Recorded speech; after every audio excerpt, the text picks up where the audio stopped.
8 previews en 2 jours. Oh là là là là là là là là.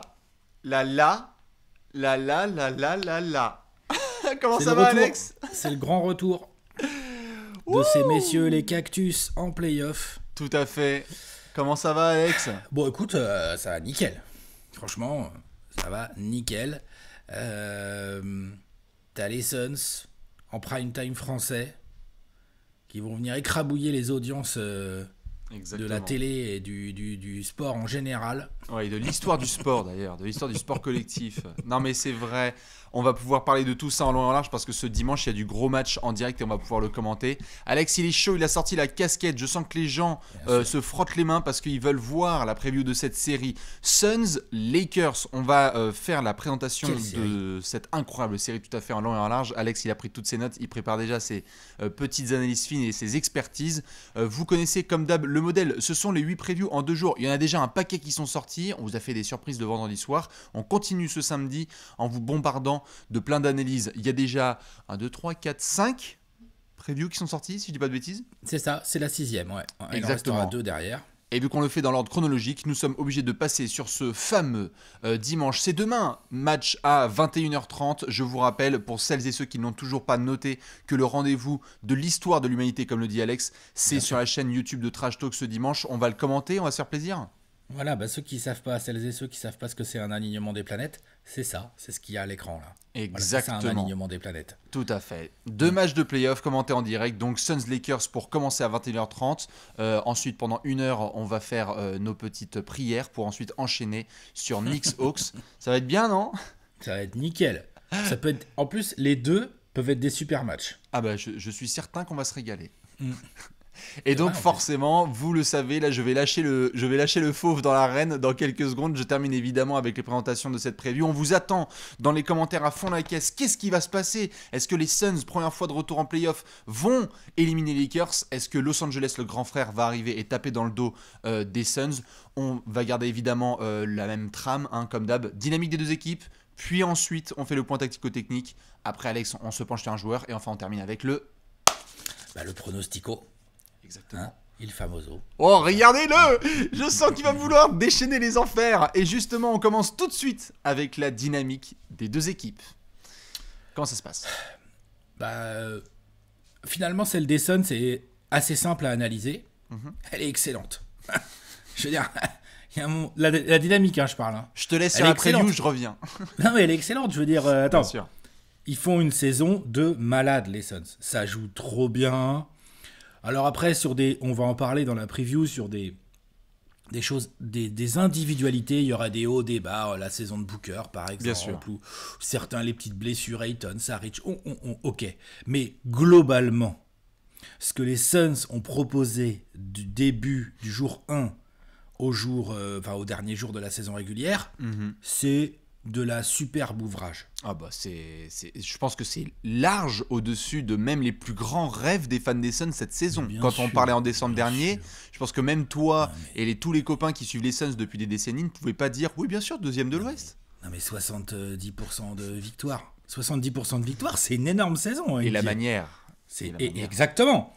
Et jamais ça panique pas. Les Suns se sont retrouvés maintes et maintes fois dans des matchs un peu compliqués où moi-même j'étais là genre putain si on le prend celui-là, bah on prend. On prend. Ouais. Voilà. Tiens, Michael Bridges, il sort de nulle part, il ramasse les rebonds offensifs et tout. Bref. Voilà. Tiens, un coup de sifflet à Milwaukee. Ouais, c'est ça, exactement. Booker, quand même, qui a sorti quand même quelques très très beaux trucs. Les progrès défensifs de certains joueurs. Cameron Payne. Je veux dire, moi j'étais inquiet, en fait, on n'avait pas trop de backup, tout ça, machin, derrière Chris Paul. Cameron Payne, impeccable. Mais vous avez la meilleure traction de meneur de toute la NBA entre Chris Paul et Cameron Payne. Elle est belle cette phrase. Ah, quand même. Bien sûr. Hein, les deux CP là, franchement, comme on les appelle dans l'Arizona. Ah, les communiqués de presse de l'Arizona, je peux te dire que c'est quelque chose. Hein. Non, mais c'est clair que votre saison elle est complètement dingue. Et la le dynamique finish, est magnifique. Ouais, la confiance est là. Ouais. Les mecs viennent de se reposer pendant une semaine. Enfin, tu vois, genre, à un moment donné, tu m'aurais dit. En démarrant la saison, les Suns, ils vont être deuxième de l'Ouest. Ils vont avoir une semaine de repos avant le premier tour de playoff. J'aurais fait, c'est bien, c'est où qu'on signe? Ah, bien Alors, sûr. tu m'aurais dit, on joue les Lakers. Je t'aurais fait, ah bon, comment ça? Bien sûr. Comment ça on se tape le 7e le plus relou de toute l'histoire? Ah mais c'est exactement ça, c'est ce qu'on avait débattu sur les réseaux sur ces derniers jours, c'est que quand tu es les Suns, il y a ce côté un petit peu genre le même un peu de genre avec le mec qui chiale et devant il a un masque, parce que c'est un petit peu genre bon bah je suis de retour en playoff, mais parmi toutes les match-up c'est terrible parce que tu affrontes le champion en titre, LeBron et AD qui sont en mission, le couteau entre les dents, une match-up pas vraiment facile en plus, on va en parler dans les individualités parce qu'il y a des garçons à devoir essayer de gérer, c'est un peu complicado quoi. Et donc forcément sur la dynamique des équipes, je termine juste sur les Suns parce que tu en parlais très bien là. Non, on a 9 victoires sur les 12 derniers matchs de la saison régulière. Ah mais depuis le All-Star Game, attends, bouge pas, je les ai là. C'est magnifique, hein, alors qu'on avait fait une très bonne première partie de saison. Non, en fait, ça a pas du tout baissé de régime derrière le All-Star Game en fait. Hein. Ça a maintenu le rythme de croisière de une des 3 meilleures équipes de toute la NBA cette saison en effet. Tu as quelques petites défaites au finish, c'est notamment à Golden State où c'était fort sympathique. On parlera de nos amis les Warriors dans une autre preview et bien évidemment les Lakers. Hein, il y a eu un petit match avec Anthony Davis sympatoque. Voilà, exactement. Non, mais ils en avaient besoin, nous, beaucoup moins. Il y a aussi ça aussi qui a joué. Il y a des matchs que les Suns sont un petit peu... Entre guillemets, quand ils ont perdu, ils n'ont pas fait semblant, tu vois. Non, bien sûr. Il y a eu des défaites, tu perds, tu te fais à défoncer. Atlanta, on vous donne. À Atlanta, on vous donne. À Atlanta, vous avez donné, par exemple. Vous avez dit, on va en prendre 30, mais on va en prendre 30. Il n'y a pas de problème. Mais après, les Suns, ils en avaient besoin, les Hawks, donc on s'est dit, allez. C'est comme ça. On s'est entendu entre nous. C'est une équipe amie. C'est ça. Ce qui n'est pas le cas des Lakers. Non, tout à fait. Attention, comme vous le savez sur cette chaîne. Ah non. Ah non. Et si Simon il était là, ça partirait 3 fois plus. Bon, attention, quand Simon est là, c'est voilà, tu peux même bien pas sûr. dire le mot. Exactement. Donc en effet, la dynamique des Suns, elle est très claire. Tu es de retour en playoff, c'est excellent. C'est la teuf totale. On attend de voir ce qui va se passer évidemment pour Monty Williams et pour d'autres garçons, mais tu as un coach qui est parmi les coachs de l'année. Tu as un Chris Paul qui est parmi les meilleurs joueurs de la saison. T'as des certitudes en fait. Bien sûr. Tu connais ta rotation, tu connais tes titulaires, t'as des role-players, ils connaissent leur rôle. Enfin, tu sais comment attaquer, tu sais comment défendre. Enfin, je veux dire, c'est vachement bien, quoi. T'arrives en playoff, t'es là, quoi. T'es prêt. T'es prêt à jouer. C'est une phrase que tu ne pouvais pas prononcer. Tu sais comment attaquer, tu sais comment défendre. Je pense que ça fait 10 ans que tu pouvais pas dire cette phrase. Tu peux pas la dire, hein, ça c'est clair. On a eu Earl Watson, on a eu Terry tout Porter. Ça, enfin Terry Porter, Jeff Hornacek. Jeff Hornacek, c'était pas le pire. Hein. Non. Loin de là. Hein. Ouais. Ah là là, les belles années. Ouais, c'est ça. Bref, donc bienvenue sur cet apéro Suns. On va pouvoir justement enchaîner avec la dynamique des Lakers. Parce qu'évidemment, les fans de Los Angeles, ils attendent aussi leur petit avis quand même. Alors, elle est évidemment bien moins bonne que celle des Suns, hein, la dynamique des Lakers, même si elle n'est pas non plus aussi catastrophique que certains voudraient bien la décrire. Faut pas exagérer. Ils ont pu faire jouer quelques matchs à Anthony Davis et à LeBron James avant d'arriver en playoff. Ils ont eu un match très compliqué là, cette semaine de play-in contre les Warriors qu'ils ont gagné dans les 2 dernières minutes, notamment un gros shoot de LeBron. Je vois 3 arceaux à la fois. Qu'on a rajouté des tonnes dans ses déclarations. Je sais pas ce qu'il a en ce moment lui, mais... En ce moment, attends. Ces derniers temps là, il fait des déclarations, je suis là, je suis ok. Attends, c'est... te taire en fait. C'est récent. Oh là là. Attends, c'est pas tout à fait, mais c'est pas nouveau ça sur LeBron. Non, c'est pas nouveau qu'il utilise les réseaux sociaux. Ce qui est nouveau, c'est que personnellement, j'ai cette sensation. Je lis des tweets, je fais mais pourquoi tu dis ça en fait, genre. Tu sais ce que c'est ça en fait. Bah oui, je comprends, mais tu sais ce que c'est ça, Alex? C'est quoi, c'est la vieillesse? Non. Ça, c'est affronter LeBron en playoff. Tu vois, alors c'est très nouveau. Et tu vois, c'est un truc. Non, moi c'était avant. Hein. C'est avant qu'on sache qu'on allait le jouer. Genre, par exemple, ça déclate sur le play-in, tu vois. J'ai trouvé débile, ça décale sur le play-in. J'ai pas du tout kiffé. Écoute. Là, le coup de genre, oui, je voyais 3 cercles et tout. Vas-y, s'il te plaît, c'est bon. Il est dans le tir. C'est super et tout, tu vois, genre. Franchement, ça me saoule. Non, mais bien sûr, mais je comprends. Et dis-toi, évidemment, à chaque fois, on a essayé d'en débattre sur les réseaux sociaux sur le fait notamment que LeBron avait ces déclarations-là et que Curry est le MVP de la saison, donc battre Curry, tu sais, c'est donc que tu as éliminé le MVP et que, etc. Après, on sait aussi la gestion de communication de LeBron. Dans certains moments, on dit c'est le roi, dans d'autres, on le critique. Ce qui est marrant, c'est que justement, on a parlé de sel et là, je vois que ça se bouffe les doigts. Je sens qu'on va se marrer pendant 2 semaines, Alex. Ça va être... c'est clair. Non, mais attends, de toute façon, non, mais honnêtement, là, je le dis sincèrement, je le dis en toute sincérité, genre, le coup des déclats sur le play-in, le coup des déclats là, des 3 arceaux et tout, Suns ou pas Suns, c'est des déclats de LeBron. Quand je les lis, je fais mais tais-toi. Évidemment. Genre, s'il te plaît, arrête, c'est bon, on sait que t'es le GOAT. Non, Tu vois, oh là là, oh là là, oh là là, oh là là, attention, ça a coupé, il y a eu un problème de son. Dans tous les cas, pour revenir sur la dynamique de nos amis les Lakers, en effet, ce qui est très important, c'est qu'on a le retour de LeBron et de AD, qu'on a eu quelques matchs des deux garçons, qu'il y a encore des incertitudes, parce qu'il y a même pas une semaine, hein, il y a 5 jours, on avait un match des Lakers à New Orleans où ça retouchait à la cheville de LeBron. On a Anthony Davis qui a lâché quelques mixtapes, ça va, mais comme on a pu le voir aussi face aux Warriors, il reste aussi des moments de préchauffe. Donc ce sont deux athlètes qu'on attendait début mai pour avoir notamment quelques matchs, une dizaine de matchs ensemble. Ça n'a pas tout à fait été ça sur le scénario. Et côté Lakers, on peut le dire tout à fait pour les Suns que tu as le somme d'affronter les Lakers. Mais attention pour les Lakers, parce que parmi toutes les match-ups que tu joues au premier tour, je veux bien en parler à l'inverse. Pour les Lakers, c'est quand même hyper relou de jouer Phoenix au premier tour des playoffs. Surtout qu'ils ont joué en milieu de semaine. Donc alors, on va dire que c'est pas forcément bon pour leurs histoires de repos et de petites blessures. Ouais. Par contre, pour leur confiance, et ça leur fait un gros match dans les papates, quoi. Tu vois, un match dur à gagner et tout. Bien sûr. Voilà, dans lequel LeBron a été clutch, dans lequel Anthony Davis a joué, je sais plus, 40 minutes ou un truc comme ça. Au passage, on va en reparler, mais il a joué 40 minutes, mais moi j'ai trouvé qu'il était un peu nulle part. Enfin, que c'était... Enfin, je veux bien jouer cet Anthony Davis-là, tu vois, moi, avec celui les Suns, de face aux Warriors. Ouais. La première mi-temps était exécrable, la deuxième et surtout le quatrième quart-temps est complètement dingue, c'est le Anthony Davis. Ouais, voilà, mais ça me va. 3/4, s'il fait 4 quarts-temps, ça me va, tu vois. Je préfère jouer ça que celui qui a mis une mixtape au Suns, justement, là, il n'y a pas si longtemps, tu vois. Ah, mais je suis d'accord. Attends, si t'as 3 quarts-temps de John Collins et que t'as un dernier quart-temps de Will Chamberlain, moi je pense que tu prends toute l'année. Ah, je pense, hein. Ouais, bien sûr. Donc, voilà. Au niveau dynamique, les Lakers, c'est clairement un peu poussif. Leur régulière a été très compliquée. Anthony Davis a jamais semblé être dedans. LeBron était grave dedans. Il était en mode MVP land de ouf. Puis il s'est fait la cheville. Donc ça, ce sont des choses qui arrivent dans le sport de haut niveau, mais qui donc ont quand même sérieusement brisé et ralenti la bonne dynamique de l'époque des Lakers. Donc ils arrivent là, ils partent de loin, ils ont joué le play-in, ils ont battu les Warriors, ils sont 7e, ils sont obligés de se bouffer des Suns qui sortent d'une immense régulière et qui, comme tu l'as très bien dit, autant jouer les Lakers pour les Suns, c'est pas cool, mais jouer les Suns pour les Lakers, c'est pas cool parce que il y a pas mal de problématiques. Les Suns, là, le scouting report des Lakers, enfin, quand tu regardes les Suns, tu vas alors attends, est-ce que il y a option A, B, C, D, E, F, G, H. C'est ça, exactement. Tu vois, genre attends, est-ce que lui, s'il met ses tirs, c'est la merde. Puis en plus, il tourne à 40% cette année. Ah, putain. On avait bouché tous les trous. Et puis il y a comment il s'appelle, Cam Johnson qui vient de nous en mettre 17 là. Merde, je suis comme voilà, c'est ça. Donc série qui va. Franchement, Suns ou pas Suns, hein, c'est peut-être la très grosse et immense série de ce premier tour. Hein.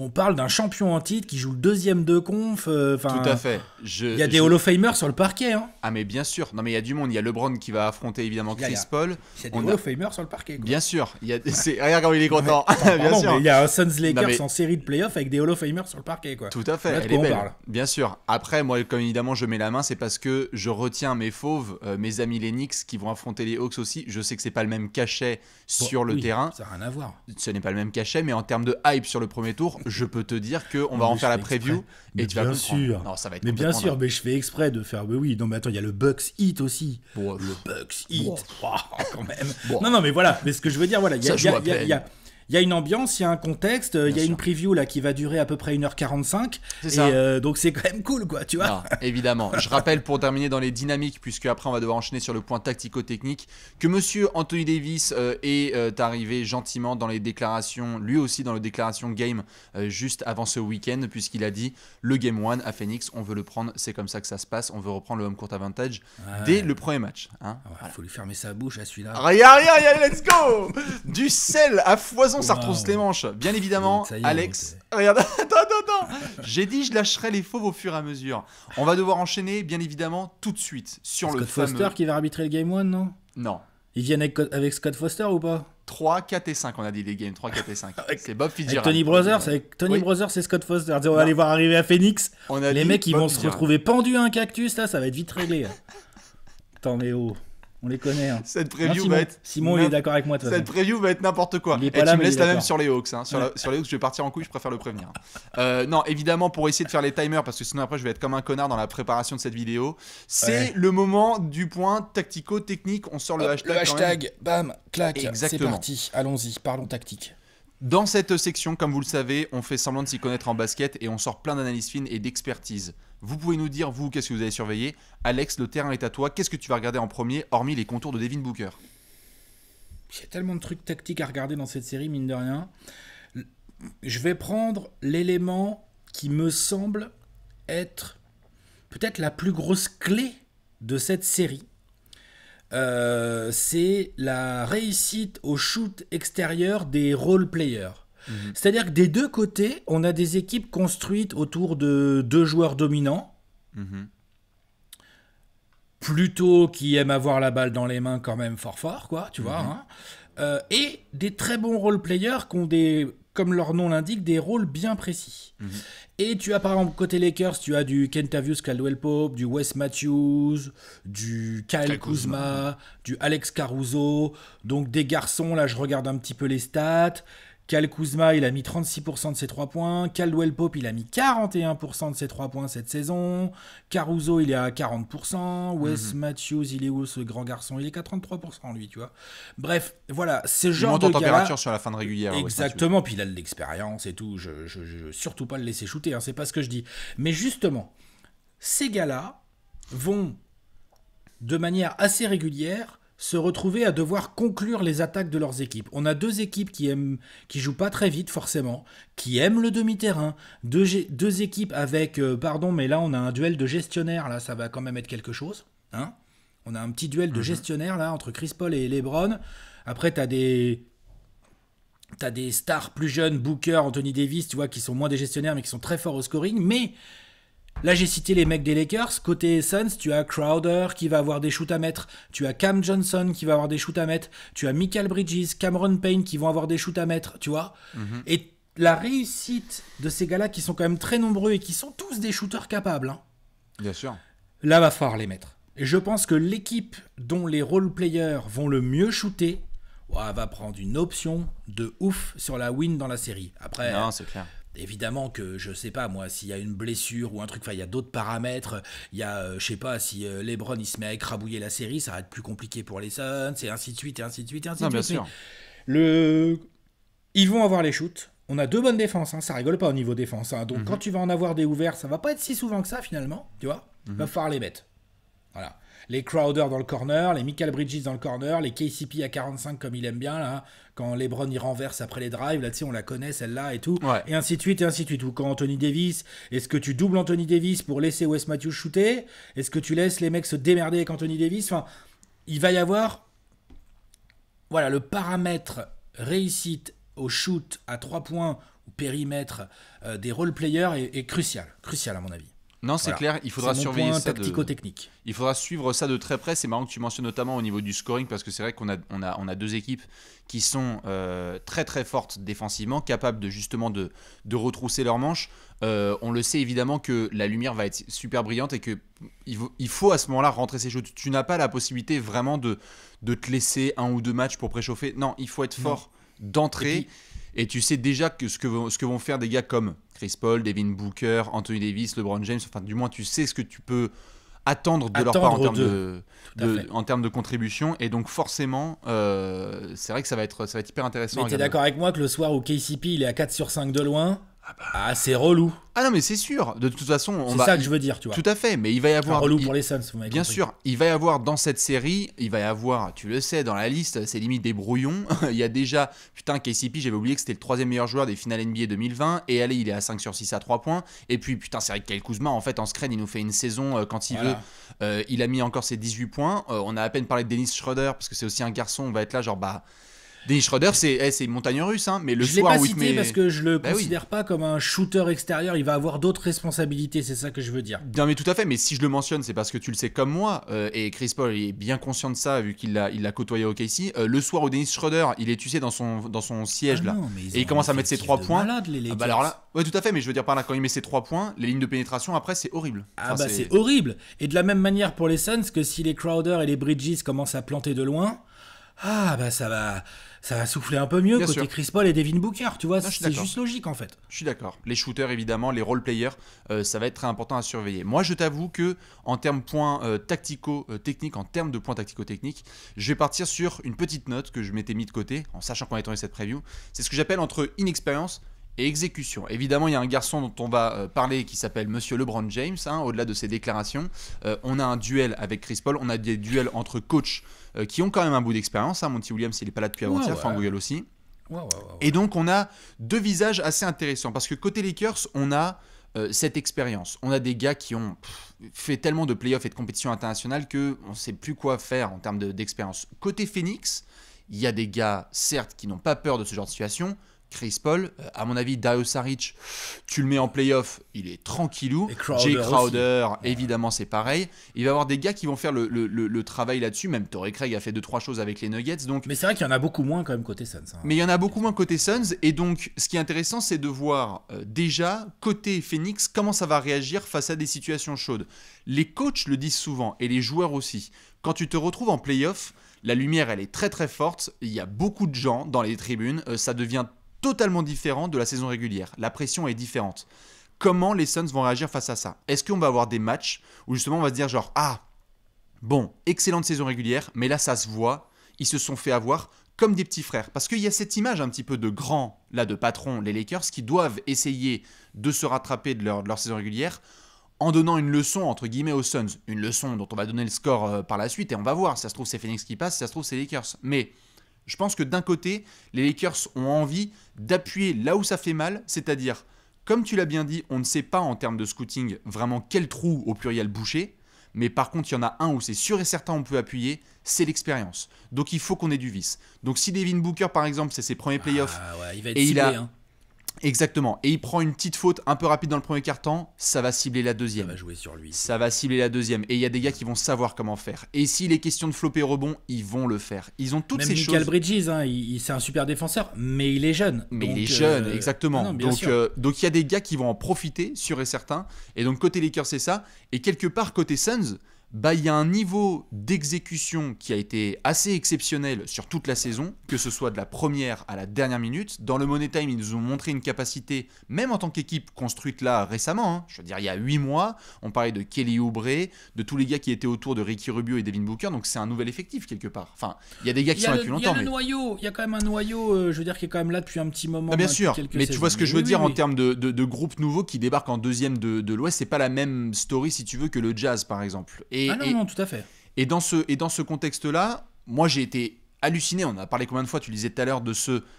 Bah putain, les Suns, s'ils le prennent ce soir, eh bah ouais, ils le prennent ce soir. Parce que même s'ils sont à -10, Phoenix ne craque pas. Phoenix a cette capacité, avec Chris Paul, avec Jay Crowder, avec Monty Williams, de dire, ok les gars, on perd de 12 la face aux Lakers, on sait quoi faire. On exécute, on exécute, on exécute. Et des deux côtés, hein, ils sont capables des deux côtés du d'exécuter terrain. en défense aussi. Hein. Exactement. Et donc, exécuter en saison régulière, c'est une chose. Exécuter face aux champions en titre, alors que tu as l'avantage du terrain, attention. Donc, je pense que ce qui va être hyper important à surveiller, en tout cas de mon côté, c'est de 1, t'es les Suns, tu dois être à un niveau de perfection sur cette série, quasi 48 minutes sur la plupart des matchs. Tu peux pas te permettre certains letdowns parce qu'en face, ils vont en profiter. Et de l'autre côté, dès qu'ils vont trouver une faille, en tant qu'équipe expérimentée, ils vont appuyer dessus. C'est ce que je vais regarder en premier. Ouais, et puis je suis d'accord, les Suns doivent être à un niveau de perfection assez impressionnant, mais les Lakers ne vont pas se transformer là comme ça en quelques jours. Les Lakers, là, depuis ces derniers temps, avec les retours de blessures et tout, ont eux aussi des hauts et des bas dans les matchs. Tout à fait. Si les Suns s'exécutent bien quand les Lakers ont un petit coup de down dans un match, peuvent aussi, eux aussi, faire des écarts. Ah mais bien sûr. Moi je disais ça dans les deux sens. Exactement. L'expérience n'est pas côté Suns. Par contre, l'exécution, franchement, collectivement, en tout cas, pour l'instant, les côtés Suns en attaque, en tout cas. Exactement. Les Lakers défendent très bien. Hein. Et c'est ce qui me fait Quelle notamment série. penser au match de... Ah ouais, non, mais ça va être une série complètement dingue. C'est ce qui me fait penser, pour terminer, sur ce match, notamment dont tu parlais, entre les Warriors et les Lakers, où on a vu aussi des critiques qui ont été faites à Frank Vogel. Comment est-ce que Monty Williams et Chris Paul se regardent dans un temps mort et disent il va vraiment faire jouer 24 minutes André Drummond ce soir? On y va, les gars. Il faut qu'on appuie là, sur ces minutes-là. Là. Il faut qu'on y aille. Il y a des choses qui ont été, comme tu le dis, un petit peu contraignantes au niveau des Lakers. Il faut que Phoenix saisisse impérativement ses opportunités parce que c'est là qu'il va pouvoir avoir la différence, je pense. Je suis d'accord. Alex nous a sorti une magnifique tirade sur les role-players qui doivent rentrer leur shoot. J'en ai rajouté une couche sur l'expérience. Oh putain, les flops de Chris Paul versus LeBron, là, tu sais, au rebond, là. Tu penses que ça va parler combien de temps aux arbitres? Ah ouais. Monsieur l'arbitre. Il a pas rentré son t-shirt dans son short. Ouais, Attention. c'est clair. Faute technique. On va devoir enchaîner puisqu'en effet il nous reste plus que 3 quarts d'heure pour faire cette preview. On enchaîne Alex avec le joueur à suivre. Allez, joueur à suivre, c'est parti. Factor Je t'en prie, évidemment, le terrain va être à toi. Dites-nous, vous, quel est le joueur que vous allez suivre en premier? Alex, je te laisse nous régaler. Devin Booker. Arman. Devin Booker, premier playoff. Il sort d'une saison régulière. Je veux dire, j'ai vu des gens qui disaient oui, moyen, Booker. Disons qu'il a peut-être pas été aussi étincelant que dans la bulle ou qu'on aurait pu oser l'imaginer. Mais enfin, si une saison moyenne de Devin Booker, c'est 26 points à 48% au tir, avec 4 passes et 4 rebonds, bah, écoute, ça me va, moi. Saison moyenne. Il a 24 ans, hein, Devin Booker, hein, faut pas l'oublier. Ça va être ses premiers playoffs. Et le moins qu'on puisse dire, c'est que le baptême du feu, c'est un vrai baptême du feu. Devin Booker va rentrer sur le terrain avec des KCP, des Wes Matthews, des Alex Caruso, ou ce genre de chiens fous là, qui vont venir, des mecs quand même qui ont de l'expérience maintenant, qui sont dans une équipe qui est cette année le meilleur defensive rating de la ligue, hein, c'est les Lakers. Bien sûr, bien sûr. Donc, le défi qui se lance là, qui s'annonce là devant Devin Booker, il est immense en fait. Parce que Chris Paul, franchement, après on verra, hein, mais il va les faire ces games, Chris Paul. Franchement, Chris Paul, c'est un problème pour les Lakers. J'aime bien leurs défenseurs, j'aime bien Schroeder, machin, ce qu'ils vont lui envoyer, on va voir, mais il gère, il va prendre ses petits mid-range, il va faire danser Drummond, même Anthony Davis, c'est un problème pour lui derrière l'écran, enfin tu vois. Le truc, c'est Devin Booker. Devin Booker va faire l'objet d'une attention très particulière de gars hyper relous, athlétiques, physiques, vicelards, comme Wes Matthews et KCP principalement, je pense. Des mecs qui vont essayer de rentrer dans sa tête, comme tu le disais tout à l'heure, un peu de l'énerver. Il va être certainement ciblé en défense, Devin Booker. On va essayer d'attaquer sur lui. Le moindre mismatch, ça va jouer sur lui et tout, parce que, bah voilà. Et donc, je pense que c'est un vrai facteur X, en fait, le niveau de perf que Devin Booker va être capable de poser face à cette défense. De la même manière que tout à l'heure, j'ai parlé du shooting extérieur des role-players. Il est bien évident que si Devin Booker ne parvient pas à se hisser au niveau de la série, moi je ne doute pas un seul instant qu'il en soit capable. Hein. Mais entre eux, en être capable et le faire sur une série au meilleur des 7, où dès le Game 1, il y a un playbook, enfin je veux dire, Frank Vogel, on peut me dire tout ce qu'on veut sur lui, mais c'est un très bon coach défensif. Et à mon avis, quand ils ont commencé le scouting report, ils ont dit, bon, Chris Paul, les gars, vous connaissez. Alors, Devin Booker. Alors, regarde-moi bien, Kentavious. Tu vois ce que je veux dire? Ils vont essayer de faire en sorte qu'il ait le moins le ballon possible. Bien sûr, ils vont pas drop sous l'écran pour pas lui laisser les petits mid-range qu'il aime bien. Enfin, bref. Il va y avoir un traitement spécial, Devin Booker, et ça va être à lui de laisser le jeu venir à lui, de pas s'énerver, de sanctionner quand il peut sanctionner et de laisser parler son talent. C'est le meilleur arrière de cette série potentiellement, Devin. Pas potentiellement. C'est le meilleur arrière de cette série. Non, il faut. Non, mais parce qu'arrière, ligne arrière, il y a Chris Paul quand même, tu vois, genre on peut, voilà. Il peut être le meilleur arrière. Poste 2, c'est le meilleur, c'est sûr. Il doit le montrer. Sur le poste 2, sur le backcourt, Phoenix doit dominer. Et ça passe, à mon avis, par un grand Devin Booker pour ses premiers playoffs. Bien sûr, je suis totalement d'accord, c'est un des joueurs les plus attendus sur ces playoffs, ce sont ses premiers, il a parlé pendant longtemps, Devin Booker, de vouloir avoir un management et une équipe et un coach qui les mène en playoffs. Vas-y mon grand, tu y es face aux Lakers, la scène est incroyablement grande pour lui et j'ai aucun doute pareil sur le fait qu'il va pouvoir performer. C'est magnifique comme challenge pour lui. On a un des joueurs offensivement les plus doués de sa génération et de toute la ligue face à la meilleure défense de toute la ligue. Moi, ça me fait kiffer. C'est génial. Franchement, il y a des mecs là, il va y avoir des match-up à la Caruso, en effet à la Kentavious, qui... On a vu ce qu'ils ont donné là, notamment face à Steph ou face à d'autres garçons où ils ont essayé de lui rendre la vie minable. Ils sont capables d'être relous. Ils sont capables d'être relous, tout à fait. Et je suis totalement d'accord avec toi, ça va être assez incroyable de le voir. J'ai l'impression qu'en plus, il peut y avoir un moment Devin Booker, tu vois, comme quand on a eu les premiers playoffs de Luka Doncic où on a levé les bras, on a fait genre bah ouais, en fait c'est un talent générationnel. Est-ce que Devin Booker nous fait une série moquée, mais en fait on s'est dit bon, okay, allez, c'était le baptême du feu, ou est-ce que c'est une série où on fait putain, En fait, ouais, Devin Booker, c'est vraiment un des meilleurs joueurs de la planète, quoi.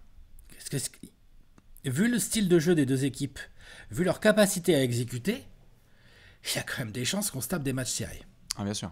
Hein Ah, ces matchs serrés, il va falloir les finir. Ah, bien sûr. Alors en face, il y a Bronbron et Eddy. Il y a Chris Paul et il y a donc potentiellement Devin Booker. Ah, Devin Booker, ouais, tout à fait. Il peut shooter au-dessus de n'importe qui, dans n'importe quel genre de situation un peu poucrave, il peut marquer et tout, tu vois. Ouais. Il l'a montré l'année dernière, il l'a montré tout au long de la règle. Il est capable. Ah, il peut mettre des runs. Il peut mettre des runs, il peut, quand il a un hit check, le défenseur n'a plus d'importance. Et les Suns ont besoin de ça dans cette série. Pour se mettre en confiance aussi, ne serait-ce que ça en fait. Je suis d'accord, il faut que le patron offensif il soit là et il représente bien comme il faut, surtout quand il va avoir aussi des trappes sur Chris Paul, il faut sanctionner bien comme il faut. Les décalages dans les shooters dans les corners, ça en revient au point tactico-technique. C'est ça, qu'il la lâche aussi au bon moment, je parle que de scorer, mais en fait, qui se servent de sa gravité, enfin bref, il y a plein de choses. Tout à fait, la totale. Alex, malheureusement, je vais devoir prononcer les deux noms qui vont t'empêcher peut-être de dormir sur les prochaines, pas les prochaines semaines, mais au moins les prochains jours. C'est Anthony et Davis. LeBron et James, je te cache pas que... LeBron et James, il va faire son travail. On va laisser LeBron Raymond James faire son travail. Il n'y a pas de problème. On sait à quoi on peut s'attendre avec toutes les interrogations qu'il y a sur Jay sa Crowder, Michael Bridges, sans prévu. Exactement. Sur le nombre d'arceaux qu'il y aura à Phoenix, etc. Ça, il n'y a pas de problème. On va laisser LeBron faire son travail. C'est playoff time. Et donc le King va essayer de faire son travail. On le sait. Mais Anthony Davis, là, on en parlait déjà il y a quelques semaines. La match-up est terrible pour les Suns. Parce que Anthony Davis est la matrice ultime pour justement le coaching staff défensif de Phoenix. Bon, pour beaucoup de coaching staff défensif sur la planète, mais pour Phoenix en particulier. On sait qu'il y a des DeAndre Ayton, qu'il peut y avoir certains garçons qui peuvent venir aider et forcer, notamment Anthony Davis, à devoir changer ses positions préférentielles. Mais dans les faits, on l'a vu récemment, il a fait un match complètement dingue sur les Suns là en fin de saison. Je crois qu'il a mis 42 points sur vous. Ouais, il a été sale. Il a mis 42 points. Je sais plus dans quel apéro on en avait parlé, mais je crois que c'était notamment quand on faisait les jeux d'échecs pour savoir qui pouvait affronter qui au premier tour. Je crois que tu disais notamment qu'en termes de match-up, pour les Suns, affronter Anthony Davis, c'est quelque part le pire adversaire possible parce que c'est lui qui peut écarter justement votre défense parce que ça shoot de loin, donc tu fais sortir du DeAndre Ayton. C'est le mec qui peut, j'adore en effet DeAndre et tous les autres garçons, mais qui peut rouler sur n'importe lequel de ses défenseurs parce qu'il y a vraiment un gros différentiel de talent entre lui et le prochain très bon intérieur de la série. Quand même. Que défensivement, il va falloir qu'il fasse une moisson parce qu'on l'a vu là notamment sur la fin de match face aux Warriors, quand Eddy s'y met, c'est trop chaud, on a un des meilleurs défenseurs de la planète. En fait, c'est quel Anthony Davis qui va se ramener sur cette série? S'il le veut, Anthony Davis, il roule sur cette série et c'est le meilleur joueur de cette confrontation. Et s'il l'est, tu vas soupirer exactement comme ça, je pense, pendant quelques jours parce qu'en fait, il n'y a pas grand-chose à faire. Il n'y a pas grand-chose à faire. Alors en plus j'ai vu j'ai vu Monty Williams et oui je sais pas trop, je vais voir si Ayton sera là non mais il sera là parce que s'il n'est pas là le pic, carreau, cœur. Dario Saric peut rendre des services et faire un boulot qu'on va qualifier de correct sur un mec comme Anthony Davis, mais en fait c'est moche pour Dario quoi, il est dominé presque partout, taille, poids, athlétique et tout machin. Ayton est athlétiquement le seul joueur des Suns qui rivalise un peu, tu vois, avec Anthony Davis. Ouais. Ayton est moins mobile, on va dire, et tout, mais par contre, il est quand même, c'est pas ridicule. En plus, il a montré des vrais progrès défensif cette saison. Sous les cercles, Ayton, il va y aller. Drummond, Davis, il peut y aller, le grand Ayton. De toute façon, là, c'est pour ça, ouais. Moi, je lui fais confiance en soi, Ayton. Moteur, on va avoir besoin de lui. Par contre, les Ayton mous. Alors là, je vais tweeter en majuscule les soirs où Ayton est mou parce qu'on peut pas se permettre là. Ah mais c'est pour ça. C'est que quand tu as Anthony Davis en face, on sait que l'année dernière, on a vu dans la bulle, c'était la session de play-off dans laquelle on voyait un petit peu le vrai coup de poing sur la table d'Anthony Davis. Je suis un des meilleurs joueurs au monde et je peux être le meilleur joueur de play-off globaux. Je rappelle que l'année dernière, en automne, on était en train de débattre sur qui était le meilleur joueur des play-offs dans la globalité 2020. C'est play-off time. Anthony Davis, il est prêt. Et tu lui donnes les Suns en apéro. Je pense que c'est le premier à se dire genre, ok, on y va. On va essayer de dominer gentiment. Il a lui aussi certaines incertitudes physiques sur lesquelles il doit rassurer des gens. Il doit lui aussi montrer que quand tu as un LeBron qui est sur une cheville et demie, on va pas se mentir, il faut que tu assures. Faut pas que tu attendes que le grand frère il fasse le travail. Là, je pense que les Lakers, ils attendent qu'Anthony Davis dès le game 1. Tu débarques pas là comme il l'a fait vendredi là en disant nous on veut récupérer le game 1 tout de suite parce que c'est comme ça que tu récupères le home court advantage. Tu fais pas ça et après tu fais un 24-11. Non, c'est pas ça Anthony Davis. C'est pas ça qu'on attend. On attend un vrai match 1, notamment de patron, une vraie série où tu peux dire « je suis le meilleur joueur de cette série » et vous n'allez rien faire en fait, défensivement comme offensivement. Et s'il fait ça, attention. Et s'il est un petit peu en dessous, là vous avez une chance.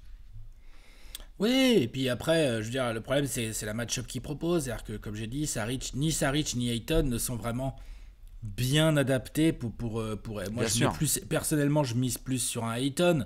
Mais tu auras besoin de minutes de Saric, et quand ça va être les minutes de Kaminsky, j'espère qu'elles vont pas tomber sur celles d'Anthony Davis, parce qu'il se bat bien, bien sûr, the tank, mais bon. On l'a vu sur Zion, c'était pas mal, mais sinon, attends, c'est trop chaud. Non, mais il est capable de se battre et de faire chier, puis s'il rentre ses 3, ça écarte un peu la défense adverse, c'est toujours ça de prix. Mais je veux dire, voilà. Donc non, c'est un problème pour toute la ligue et pour les Suns aussi, quoi. Évidemment. Donc Anthony Davis pour Baby, Devin Booker pour Alex, évidemment, messieurs LeBron James et Chris Paul ont les sourcils froncés parce qu'on n'a pas forcément parlé d'eux dans ces match-up individuels, mais ce sont des retrouvailles entre deux des meilleurs amis de la ligue. On va pouvoir discuter de tout ça aussi par la suite. Ce qui est sûr et certain, Alex, c'est qu'on va devoir terminer avec un petit pronostico. Et là, ça y est, ça se marre. Pendant que Alex vérifie ses notes et se frotte les mains, on va pouvoir justement nous vous dire qu'on vous retrouve dans les commentaires. Dites-nous, vous, qui vous voyez passer. Est-ce que les Suns éliminent les Lakers 7e de la conférence? Est-ce que le champion en titre met un terme à l'énorme saison de Chris Paul, Devin Booker et compagnie? Le terrain est à toi, Alex. Je t'en prie. Le cœur dit sweep. La raison dit que c'est la merde. Faut pas se mentir. On va pas se mentir, les Lakers sont les 2 meilleurs joueurs de cette série. Maintenant, c'est vrai. Maintenant, je pense que la meilleure équipe, c'est les Suns. Je le pense vraiment. Et je crois à la continuité de la régulière des Suns. Et j'ose espérer, pour en avoir discuté avec quelques potos fans des Suns, que c'est finalement le bon timing entre guillemets pour les prendre. Je préfère les prendre là au premier tour, les Lakers, que de les prendre en demi ou en finale de conf une fois qu'ils sont éventuellement échauffés. Donc je vais pronostiquer un 4-2 Suns. 4-2 Suns. Allez. Bon, de toute façon, j'ai hors de question que je pronostique les Lakers. Donc là, l'objectivité, vous pouvez vous la foutre dans le. Voilà. Voilà. Mais bon, 4-2, pourquoi? Parce que on en avait parlé d'ailleurs quand on a fait le free flow science-fiction, le playoff, tu sais, avec Simon.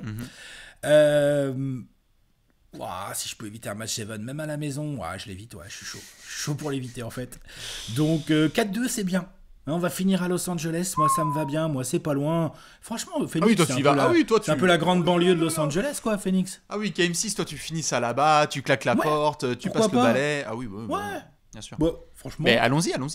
Chris Paul, il connaît bien. Il connaît les coulisses. Le Staples Center, il connaît, il a tous les tunnels et tout. Il connaît 2-3 portes. Nickel, je suis sûr qu'il y a un tunnel qui mène jusqu'à Phoenix, que Chris Paul connaît. Ça, on pourra rentrer peinard à la maison.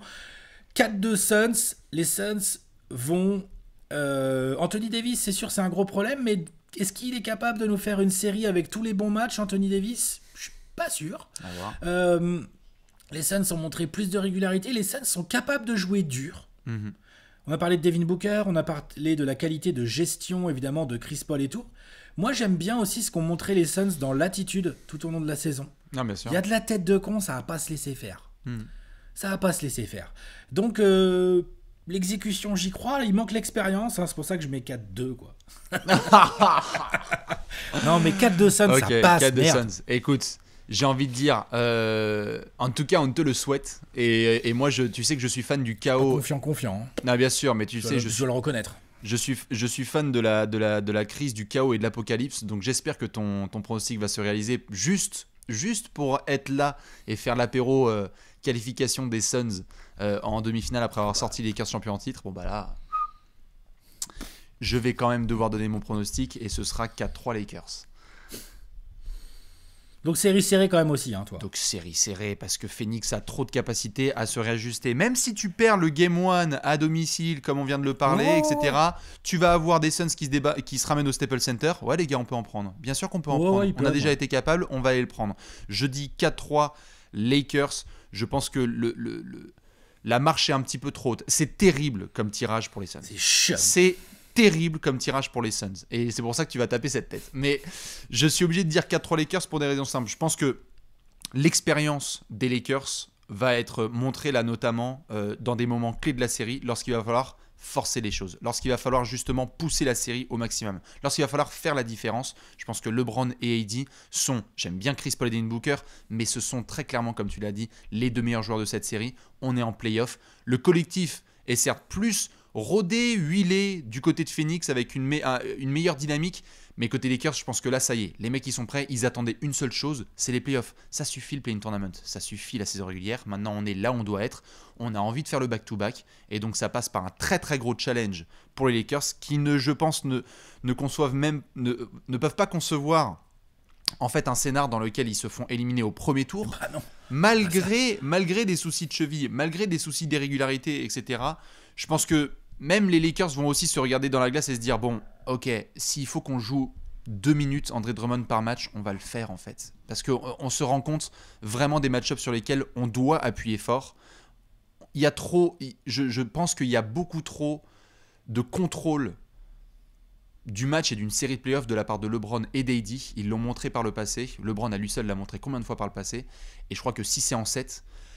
Bon, déjà, le match va être incroyable. Il est immanquable et on peut déjà annoncer qu'il va être commenté en direct. Mais alors, franchement... Quelle que soit l'heure. Exactement. Mais alors, franchement, je pense qu'en 6 à Los Angeles ou en 7 à Phoenix, je pense que tu donnes à LeBron la possibilité de terminer une série et de passer au round suivant. Tu le laisses pas. À partir du moment où les Lakers sont 3 victoires dans cette série, attention. Il peut finir ça... Comme lui seul sait le faire en fait, malgré Chris Paul en face. Mais quelle série incroyable. Moi je suis désolé pour toi, ou peut-être justement content par l'issue, mais quel que soit le résultat, ça va être incroyable je pense. Et l'équipe qui va sortir de cette série va falloir se la bouffer après. Hein, je te le dis. Oh bah putain, par contre ouais. Les Lakers s'ils sortent de ça... Ouais. Et les Suns, au niveau confiance, ça peut être un truc de ouf. Ah non mais bien sûr, je suis bien d'accord. Et donc forcément, on va surveiller tout ça de très près. Dites-nous, vous, quel est votre pronostic? On a réussi cette preview. Je rappelle bien évidemment que ce dimanche, on va commenter le Game 1. C'est demain à 21h30 sur la chaîne YouTube de Trash Talk. Venez vivre l'histoire, le premier match, le Game 1 entre les Suns et les Lakers. Alex, je te laisse évidemment avec le mot de la fin. Bah voilà, sortez vos cactus, hein, préparez Et aux fourches. Hein. Vos plus belles fourches, vos plus belles punchline anti-Lakers, et puis on se retrouve ce dimanche à 21h30 quoi. Exactement. Dites-nous vos pronostics, tout ce que vous pensez de cette preview, et on se retrouve demain pour le Game 1. Des bisous. Ciao. Ciao. Ciao.